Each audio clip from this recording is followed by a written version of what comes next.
Assalamualaikum warahmatullahi wabarakatuh. Waalaikumsalam Warahmatullahi wabarakatuh. Saya Sulaiman sebagai pemateri. Saya Sofia sebagai pemateri 2. Saya Kunesha Putri sebagai pemateri 3. Saya Fulasiana sebagai pemateri 4. Kami di sini akan mempresentasikan tentang sistem reproduksi perempuan dan organesis. Baik, di sini saya sebagai pemateri 1 akan menjelaskan tentang pengertian organesis. Sel telur induk atau organium terus berkembang dengan metode membelah diri, mitosis, hingga jumlahnya mencapai lebih dari 7 juta oosit primer. Namun, jumlah tersebut bisa berkurang saat janin lahir. Oosit merupakan sel telur belum matang yang nantinya berkembang sampai matang di lapisan luar ovarium.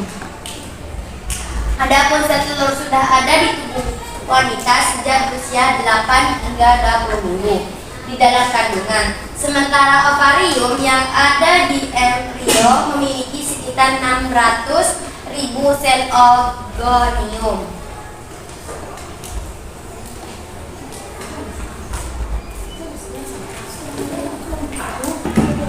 Pengertian sistem reproduksi perempuan.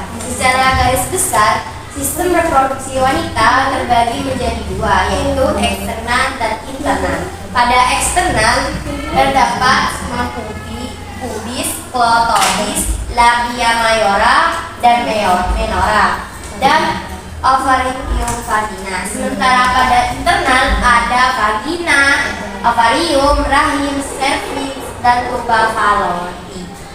Organ kewanitaan termasuk dalam sistem reproduksi wanita, sehingga memungkinkan seorang wanita untuk menstruasi, mengandung, melahirkan, termasuk memenuhi kebutuhan biologis. Dan penting untuk menjaga organ intim wanita tetap sehat untuk dapat mempersiapkan kehamilan. Materi selanjutnya yang akan dibawakan oleh Sofia. Ini adalah contoh dari organ reproduksi wanita.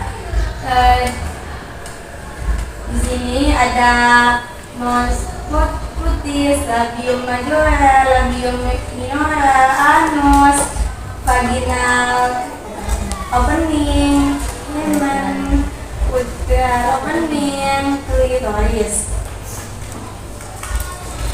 Fungsi sistem reproduksi perempuan yaitu ada 5 macam. Yang pertama, ovarium atau disebut juga dengan telur membentuk seperti biji karena berfungsi untuk memproduksi sel telur yang dibutuhkan dalam proses pembuahan. Sel itu ovarium juga berfungsi untuk menghasilkan hormon pada wanita seperti hormon estrogen dan progesteron.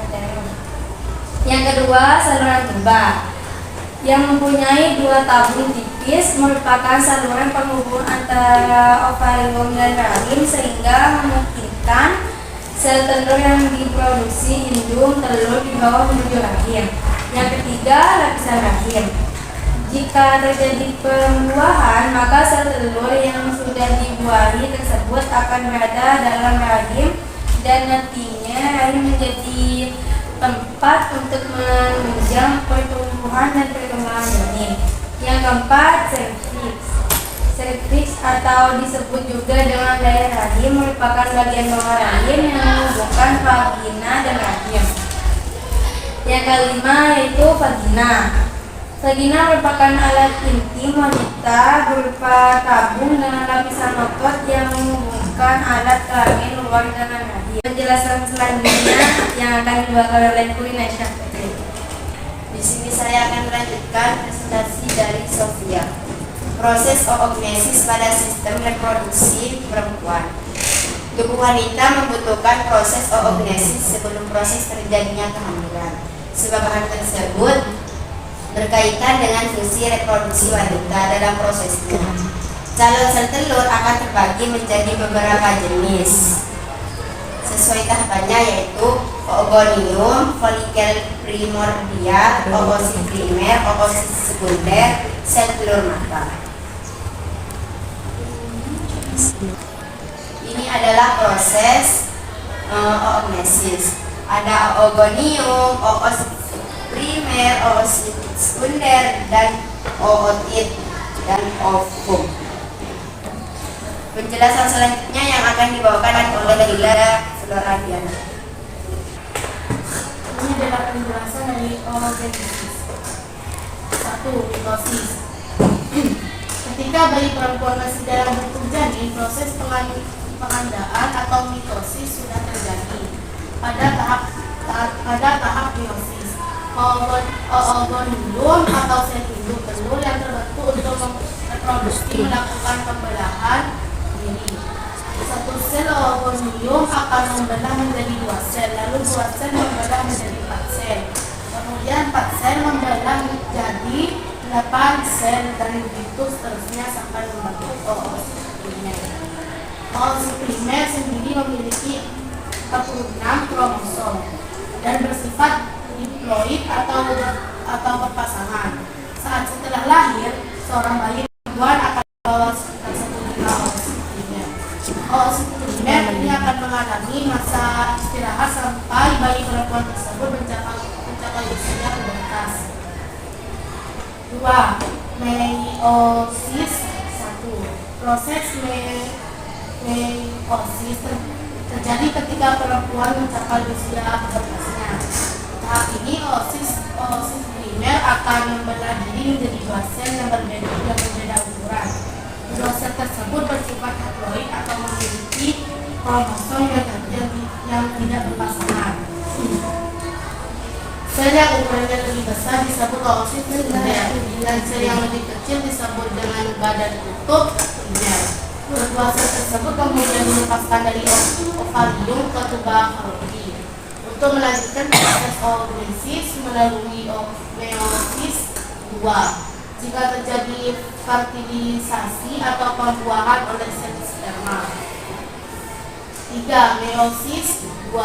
Pada proses meiosis 2, sel oosit sekunder mengalami pembelahan lagi, sama seperti tahapan di meiosis 1. Oosit primer membelah menjadi 2 sel dengan ukuran yang berbeda-beda. Sel berukuran besar disebut ootit, dan sel yang berukuran kecil disebut badan tutup sekunder. Selain itu, sel badan tutup primer juga membelah diri menjadi 2 sel badan tutup sekunder.